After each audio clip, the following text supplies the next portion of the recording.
Good morning વિદ્યાર્થી મિત્રો। આજે આપણે ધોરણ 9 ની અંદર ગણિતમાં ચેપ્ટર નંબર 9 સમાંતર બાજુ ચતુષ્કોણ અને ત્રિકોણના ક્ષેત્રફળ વિશે આપણે આ વિડિયોની અંદર સમજ મેળવીશું। આપણે અગાઉ આ ચેપ્ટરની પ્રસ્તાવના જોઈ ચૂક્યા છે, જેની અંદર આપણે ચતુષ્કોણ અને ત્રિકોણના એકરૂપતા વિશેનો ખ્યાલ મેળવી ચૂક્યા છે। આજે આપણે એવી જ રીતે અહીં એક નવા ટોપિકની ચર્ચા કરવા જઈ રહ્યા છે, જે છે એક જ પાયા ઉપર અને સમાંતર રેખાઓની વચ્ચે આવેલી આકૃતિ। શું કહે છે? એક જ પાયા ઉપર હોય છે અને સમાંતર રેખાઓની વચ્ચે આવેલી આકૃતિઓ વિશેનો આજે આપણે સંપૂર્ણ ખ્યાલ આ વિડિયોની અંદર મેળવીશું। તો સૌપ્રથમ આપણે જોઈએ તો અહીં અમુક અલગ અલગ આકારની આકૃતિઓ દોરેલી છે મેં બોર્ડ પર, એના પરથી આપણે એની પાયાની સમજ મેળવીશું। તો સૌપ્રથમ આપણે જોઈએ તો પહેલી આકૃતિ છે, એની અંદર બે આકાર દેખાય છે અને તમે દરેક આકારો વિશે ચેપ્ટર 8 ની અંદર ચતુષ્કોણની અંદર ઘણા આકારો શીખી ચૂક્યા છો। એ દરેક આકારનો સમાવેશ મેં અહીંયા કરેલો છે। તો જોઈએ પહેલી આકૃતિની અંદર શું કહે છે, તો બે આકાર છે। તો તમે જુઓ A B C અને D, એક આ ચતુષ્કોણ બને છે, એક બીજો C D E F, એક આ પાછળનો બીજો ચતુષ્કોણ બને છે। બે ચતુષ્કોણ છે, બંનેના નામ શું છે? જુદા જુદા છે। તો A B C D જે ચતુષ્કોણ છે એ કેવા આકારનો છે? સમલંબ ચતુષ્કોણ આકારનો છે। જ્યારે C D E F એ કેવા આકારનો છે? સમાંતર બાજુ ચતુષ્કોણ આકારનો છે। તો તમે જુઓ જે સમલંબ ચતુષ્કોણ આકાર છે ABCD અને C D E F સમાંતર બાજુ ચતુષ્કોણ છે, એ બંનેનો પાયો જુઓ કેવો છે? પાયો એટલે જેના ઉપર બંને દોરેલા છે એ। તો બંનેનો પાયો DC અથવા તો CD કો, એ બંનેનો પાયો CD એ કેવો છે? સામાન્ય છે। બંને માટે કેવો છે? સામાન્ય છે। તો આપણે અહીંયા પહેલા તો પાયો કયો કહેવાય એ જોઈ લઈશું। તો આ બે આકૃતિઓ હતી અલગ અલગ, એક તો સમલંબ ચતુષ્કોણ હતો અને એક સમાંતર બાજુ ચતુષ્કોણ હતો। બંનેનો પાયો કેવો છે? એક જ CD, જે કેવો છે? સામાન્ય બંને માટે।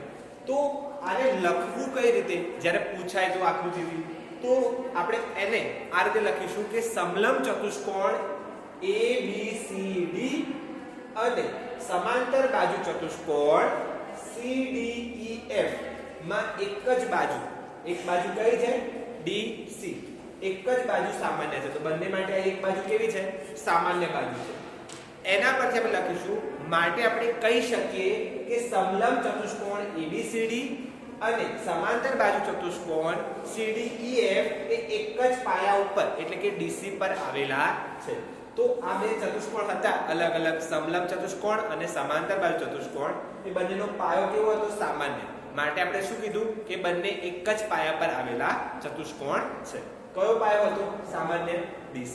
હવે એવી જ રીતે તમને દરેક આકૃતિની અંદર પાયો બધાની અંદર જુઓ તો કેવો દેખાય છે? સામાન્ય। પરંતુ અંદર આકૃતિઓ જો દોરેલી છે એ કયા પ્રકારની છે, એનો આકૃતિનું નામ શું છે એ ખાસ સમજવાનું છે। તો બીજી જોઈએ તો બીજાની અંદર કયા બે ચતુષ્કોણ આપેલા છે? PQRS એક ચતુષ્કોણ છે, એક છે MNRS। આ બે ચતુષ્કોણ આપેલા છે। તો એક જુઓ PQRS અને MNRS, બંને માટેનો પાયો કેવો છે? સામાન્ય। એની એક બાજુ કેવી આપેલી છે? સામાન્ય। કઈ છે? RS। આ કેવી બાજુ છે? સામાન્ય બાજુ, બંને ચતુષ્કોણ માટે। હવે બંને ચતુષ્કોણ તો છે, પરંતુ કેવા આકારના છે? તો ચતુષ્કોણ બંને કેવા આકારના છે? સમાંતર બાજુ ચતુષ્કોણ છે। કેમ કે સમાંતર બાજુ? તો જુઓ તમે આકૃતિ પરથી તમને ખ્યાલ આવે કે કયા પ્રકારની આકૃતિ છે। તો આ સમાંતર બાજુ ચતુષ્કોણ દોરેલા છે બંને। તો બે સમાંતર બાજુ ચતુષ્કોણ PQRS અને MNRS માટે સામાન્ય બાજુ SR આપેલી છે। તો એ પરથી આપણે કહી શકીએ કે સમાંતર બાજુ ચતુષ્કોણ બે PQRS અને MNRS એક જ પાયા પર આવેલા છે, જે પાયાનું નામ છે RS। તો આ રીતે આજે આપણે ચારે ચાર આકૃતિનો શું કરીશું? પાયો શીખીશું। પહેલા તો પાયો કોને કહેવાય અને પછી એના પરથી એનું મોરલ કે આપણે એના પરથી શું શીખવાનું છે આજે એ શીખીશું। તો ત્રીજી આકૃતિ છે, જેની અંદર જુઓ તો બંને કેવા આકારના દેખાય છે? ત્રિકોણ આકાર। તો પહેલા જુઓ કયો ત્રિકોણ આલેલો છે? ABC ત્રિકોણ છે એક, અને એક છે DCB, અને બંને ત્રિકોણનો પાયો કયો છે? BC। બંને ત્રિકોણ એક જ પાયા પર દોરેલા છે। તો તમે જોઈ શકો, અહીં જોઈએ આપણે તો ધારો કે અહીંયા આ ચોક વડે આપણે એક ત્રિકોણ દોર્યું, તો આ ત્રિકોણની અંદર જુઓ તો આ જે નીચે વ્હાઈટ કલરના ચોકથી મેં દર્શાવ્યો છે એ બંને માટે કેવો હશે? આ ત્રિકોણ માટે ને આ ત્રિકોણ માટે બંને માટે પાયો કેવો હશે? સરખો. તો એ બંને ત્રિકોણ માટે પાયો કેવો છે? સરખો આપેલો છે. તો એ પાયાનું નામ શું છે? BC. તો એ તમે લખશો કે બે ત્રિકોણ ABC અને ત્રિકોણ DCB માં એક જ પાયો BC પર આવેલા છે. તો બંને ત્રિકોણો કયા પાયા પર આવેલા છે? BC પાયા. તો પાયો અહીંથી ઓળખી લીધો. આના અંદર બંને ત્રિકોણ છે, આના અંદર બંને સમાંતર બાજુ ચતુષ્કોણ છે, આમાં એક સમલંબ છે, એક સમાંતર બાજુ ચતુષ્કોણ છે. હવે ત્રીજી આકૃતિ જોઈશું જેની અંદર એક સમાંતર બાજુ ચતુષ્કોણ છે અને જે બીજું છે એ શું છે? ત્રિકોણ આપેલું છે. સમાંતર બાજુ ચતુષ્કોણ ABCD અને ત્રિકોણ ECD. આ બેમાં સામાન્ય પાયો કયો છે? કોઈ કહેશે તો સામાન્ય પાયો તરત ખબર પડે કે બંને જે એના ઉપર આવેલા હોય એક જ પાયા ઉપર એક. પણ નીચેનો છે બધાનો શું કહેવાય? પાયો કહેવાય. આપણે ભણી ચૂક્યા છે પાયો ગુણ્યા વેધ. તો પાયો હંમેશા નીચે હોય અને આપણે પાયો કહીએ છીએ, એના ઉપર લંબ હોય અને આપણે વેધ તરીકે ઓળખીએ છીએ. તો DC. આ બંને ચતુષ્કોણ ABCD અને ત્રિકોણ ECD માં પાયો કયો છે? C અને D. તો અહીં આપણે લખવું હોય આ રીતે તમે શું લખશો? સમાંતર બાજુ ચતુષ્કોણ ABCD અને ત્રિકોણ ECD માં એક જ બાજુ DC સામાન્ય છે. માટે આપણે કહીએ કે સમાંતર બાજુ ચતુષ્કોણ ABCD અને ત્રિકોણ ECD એક જ પાયા DC પર આવેલા છે. તો મેં પહેલી આકૃતિનું તમને લખીને આપ્યું છે. આ જ રીતે પહેલી, બીજી, ત્રીજી અને ચોથી આકૃતિ તમારે જાતે આ રીતે લખવાનું રહેશે. તો આ એક પરથી તમને સમજ્યા હશો બરાબર, તો દરેક વસ્તુ સારી રીતે લખી શકશો. આઈ હોપ કે તમને અહીંયા પાયા વિશેનો ખ્યાલ સારી રીતે આવી ગયો હશે. હવે આપણે આગળ જોઈએ બીજી આકૃતિઓ થોડી વધારે પુનરાવર્તન થાય માટે. તો હવે નીચેની આકૃતિઓ જુઓ તો અહીં આના કરતાં થોડુંક અલગ છે. તો અહીંયા પાયો જ ઓળખવાનો છે. તો પાયો તો બધાને ખબર છે, ચારે ચાર આકૃતિનો પાયો કોઈ કહેશે તો આનો પાયો કયો છે? BC, આનો SR, આનો BC, આનો છે CD. તો આના જે પાયા હતા એના એ જ પાયા અહીંયા લીધેલા છે. આની આ જ આકૃતિ દોરેલી છે. પરંતુ જુઓ એના ઉપરની બાજુમાં કેવું થાય છે? બદલાવ જાય. તો એ બદલાવ આવે છે એના પરથી આપણે કંઈક નવું શીખવાના છે આજે. તો એ જે નવું શીખવાના છે એ શું છે? તો એ બે આકાર છે. એક તો સમલંબ ચતુષ્કોણ ABCD આપેલો છે અને બીજો સમાંતર બાજુ ચતુષ્કોણ આપેલો છે EFCD એટલે CDEF. જે અહીંયા આપેલા હતા સમલંબ ચતુષ્કોણ બે, એક સમલંબ ચતુષ્કોણ, એક સમાંતર બાજુ ચતુષ્કોણ. તો એ બંને અહીંયા મેં દોરેલા છે. તો હવે તમે એ ખ્યાલ મેળવો કે આ શું છે? બંને માટેનો સામાન્ય પાયો DC, જેની આપણે શીખી ચૂક્યા આ આકૃતિનું. પરંતુ અહીં આપણે એ તો લખ્યું કે બંને પાયો કેવો છે? બંનેનો સામાન્ય છે. પરંતુ એ બે આકૃતિઓ એ કઈ બે સામાન્ય રેખાઓની વચ્ચે આવેલી છે? તો એ કેવું હોય? તો DC અને ઉપરની લાઈનમાં છેલ્લા બે પોઈન્ટ હોય શિરોબિંદુઓ, એને આપણે ગણીશું. તો ઉપર કયો છે? A અને F અને નીચે B અને C. તો AF અને CD આ બે શું છે? સમાંતર રેખાઓ છે. તો એ બે સમાંતર રેખાઓની વચ્ચે બે તમને શું મળશે? આકૃતિઓ જુદી જુદી. તો એ બે આકૃતિઓનો સમાવેશ કઈ બે સમાંતર રેખાઓની વચ્ચે થાય છે? તો CD અને EF, જેમાં CD એ શું છે? સામાન્ય પાયો. તો આને લખવું હોય તો કઈ રીતે લખાય? તો આપણે બીજી આકૃતિને વર્ણવીશું, એનો ખ્યાલ આપીશ. એ પ્રમાણે તમારે પહેલો, બીજો અને ત્રીજી આકૃતિનું લખવાનું રહેશે. તો જોઈએ બીજી આકૃતિ શું કહે છે? બંનેની અંદર કેવા આકાર છે? તો સમાંતર બાજુ ચતુષ્કોણ છે બંને પર. તો કયા કયા છે? તો PQRS એક સમાંતર બાજુ ચતુષ્કોણ છે, એક છે MNRS. તો બંને કેવા છે? સમાંતર બાજુ ચતુષ્કોણ. બંનેનો પાયો કયો છે? SR. એટલે બંનેના અંદર આ બાજુનો ઉપયોગ થાય છે. સમજ્યા? બંનેની અંદર SR નો ઉપયોગ થાય છે. PQRS ચતુષ્કોણ બનાવવા માટે પણ અને MNRS ચતુષ્કોણ બનાવવા માટે. તો પાયો SR થઈ ગયો. તો એને સામાન્ય રેખા કઈ હશે? આને સમાંતર રેખા, સોરી સામાન્ય નહીં, સમાંતર રેખા કઈ હશે? PN. છેલ્લા બે શિરોબિંદુઓ તમારે લેવાના રહેશે. તો PN અને SR એ બંને કેવી છે? સમાંતર રેખાઓ છે. તો અહીં આપણે લખવું હોય તો મેં લખ્યું છે કે સમાંતર બાજુ ચતુષ્કોણ ABCD, સમાંતર બાજુ ચતુષ્કોણ ABCD અને MNRS. તો અહીં ABCD ની જગ્યાએ આપણે લખી દઈએ PQRS. હવે ફટાફટ ખબર પડશે કે સમાંતર બાજુ ચતુષ્કોણ PQRS અને સમાંતર બાજુ ચતુષ્કોણ MNRS એક જ પાયા SR પર આવેલા છે. લખતા આવડી ગયું. એટલે અહીંયા પણ કહેવાનું કે સમલંબ ચતુષ્કોણ ABCD અને EFCD સમાંતર બાજુ ચતુષ્કોણ એ બંને એક જ પાયા DC પર આવેલા છે. તો એટલે સુધી બોલ્યું. અને સમાંતર રેખા PN અને SR ની વચ્ચે આવેલી છે. હવે બંનેની સમાંતર રેખાઓ કઈ કઈ થઈ જાય? એક તો SR સમાંતર રેખા, એની સમાંતર રેખા PN. મેં કીધું છેલ્લા બે શિરોબિંદુઓ લેવાના. લખ્યું. અને સમાંતર રેખા PN અને SR ની વચ્ચે આવેલા છે. બંને આકારો કઈ બે રેખાઓની વચ્ચે આવેલા છે? તો PN અને SR. આ બંને આકારો કઈ રેખાની વચ્ચે આવેલા છે? તો AF અને CD. તમારે આ રીતે બંને આકૃતિનું લખવાનું રહેશે. હવે આ આકૃતિ સમજીએ અને આ આકૃતિ સમજીએ. સમજતા જઈશું. આની અંદર બંને કેવા છે? ત્રિકોણ છે. હવે ત્રિકોણ તો છે, ખબર છે કયા કયા ત્રિકોણ છે? ABC ત્રિકોણ અને બીજો છે CB અને D. તો આ બે ત્રિકોણ આપેલા છે. એ બે ત્રિકોણો આપેલા છે અને એનો પાયો કયો થઈ જશે? BC પાયો. તો તમે લખશો કે ત્રિકોણ ABC અને ત્રિકોણ DCB એક જ પાયા BC પર આવેલા છે. એક જ પાયો BC પર આવેલા છે અને સમાંતર રેખા AD આ થશે AD ઉપરનું, સમાંતર રેખા નીચેની BC. તો એ બંનેની વચ્ચે આવેલા છે. AD અને BC સમાંતર રેખાઓની વચ્ચે આવેલા છે આ બંને ત્રિકોણ. બરાબર? ખ્યાલ આવી ગયો? લખતાને ખબર પડી જશે. તો આ બે કેવી થાય? ઉપરની સમાંતર રેખા. આ બંને કેવી થશે? સમાંતર રેખા. આ પણ કેવી? સમાંતર રેખા. સમાંતર એટલે પેરેલલ. એ આના સુધી બંને સરખું અંતર જાળવે છે. એટલે ત્રીજાની અંદર જોઈએ તો બે આકૃતિઓ આપેલી છે. કઈ કઈ? એક તો સમાંતર બાજુ ચતુષ્કોણ અને બીજું છે ત્રિકોણ. જે રીતે અહીંયા હતું એ જ આકૃતિ છે. થોડી એની લંબાઈ છે. તો ABCD સમાંતર બાજુ ચતુષ્કોણ અને ત્રિકોણ PCD આપેલ છે. જેનો પાયો કયો છે? સામાન્ય પાયો DC. એટલે લખવાનું સમાંતર બાજુ ચતુષ્કોણ ABCD અને ત્રિકોણ PCD એક જ પાયા BC પર આવેલા છે અને તે સમાંતર રેખાઓ CD અને એની સમાંતર રેખામાં છેલ્લા બે શિરોબિંદુઓ કીધા કયા? AP ની વચ્ચે આવેલા છે. આ બંને આકારો કઈ બે સમાંતર રેખાઓ વચ્ચે બને છે? CD અને AP. આ છેલ્લા શિરોબિંદુઓ હોય એક સમાંતર રેખા બનશે અને એક નીચેનો પાયો છે એક સમાંતર રેખાઓ બનશે. તો બંને કેવા થશે? સમાંતર, પેરેલલ. તો અહીં આપણે જે શીખ્યા બે રેખાઓ વચ્ચે આકૃતિઓ બને છે એનો પાયો જે નીચે હોય, બંને આકૃતિ એક જ પાયાથી એક જ બાજુથી બનતી હોય સરખું. તો આ બંને આકૃતિ બનાવવા માટે એક જ બાજુ કેવી હતી? એક બાજુ તો સરખી જ હતી. તો એ વસ્તુને કઈ રીતે સમજવું એક જ સેન્ટેન્સમાં?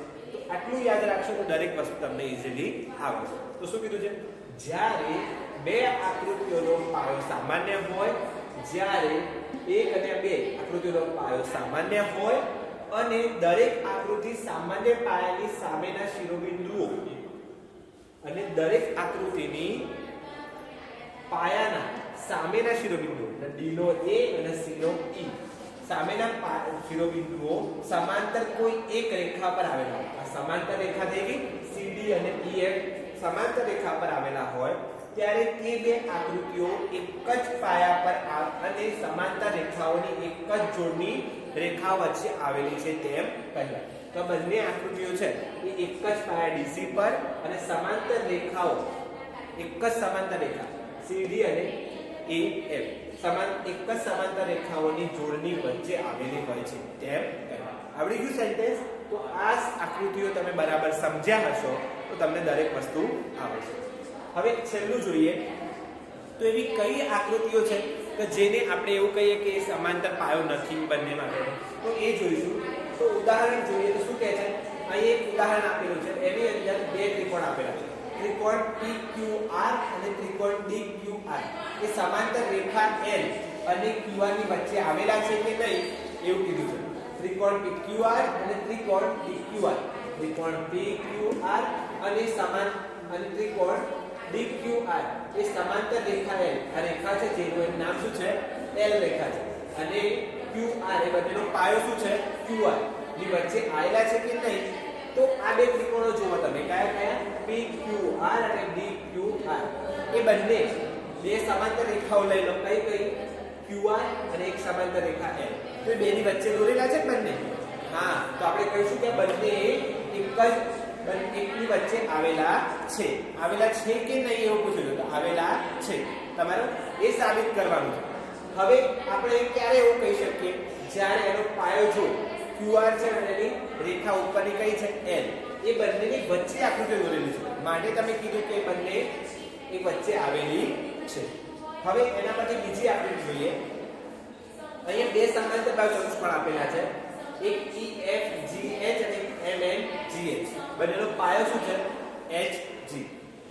તો આ બંને માટે સમાંતર રેખા કઈ થશે તો HG ની સમાંતર રેખા કઈ થશે EF થશે અને HG ની સમાંતર બીજી રેખા થશે MN.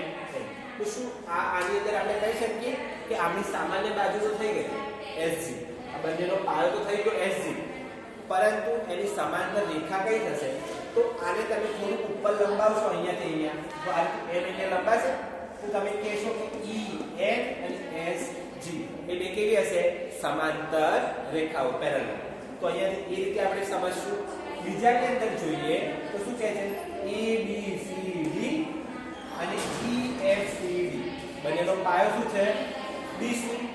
તો BC નો પાયો છે તો એની સમાંતર રેખા કઈ થશે AB. તો AB અને BC ની વચ્ચે બે આકૃતિઓ બને છે કઈ ABCD અને EFCD. તો તમે કહેશો કે આ બંનેની સમાંતર રેખાઓ કઈ છે બે તો AB અને CD એ બંને કેવી છે સમાંતર રેખા. તો આ માટે આપણે યાદ રાખવાનું છે શું તો બે સમાંતર રેખાઓમાંથી એક રેખા કેવી હોવી જોઈએ સામાન્ય હોવી જોઈએ. તો બે સમાંતર રેખાઓમાંથી એક રેખા કેવી હોય છે સામાન્ય હોય છે. બંને આકૃતિઓ માટે જોવો છો સામાન્ય હોય અને પાયામાંથી પસાર થતી હોવી જોઈએ અને પાયામાંથી બીજી આકૃતિ કેવી હોવી જોઈએ પસાર થતી હોવી જોઈએ. તો અહીંયા આપણે કહીશું કે આ સેન્ટેન્સ પરથી આ બંને વસ્તુ આકૃતિઓ કેવી આપણે બધી સમાંતર અને એક જ પાયા પર આવેલી છે. હવે છેલ્લે જોઈશું તો કઈ એવી આકૃતિઓ છે કે જે પાયા સમાંતર નથી હોતો. તો અહીંયા આપણે છે ત્રિકોણ ABC અને ત્રિકોણ DBC એક જ સમાન પાયા પર આવેલા નથી આવું કીધેલું છે. તો આપણે ચકાસીએ ખરેખર આવેલા નથી કેમ નથી તો અહીં ત્રિકોણ ABC અને ત્રિકોણ DBC ABC અને DBE DB અને E આપેલું છે તમને E આપેલું છે. ત્રિકોણ ABC અને ત્રિકોણ DBE જો અહીંયા અલગથી મેં ત્રિકોણ દર્શાવ્યો છે આવો એ બંને એક જ પાયા પર આવેલા છે નથી આવેલા કેમ કે DBE નો પાયો શું છે B છે અને ABC નો પાયો કયો છે BC છે. એ બે પાયા બને છે BE અને AC.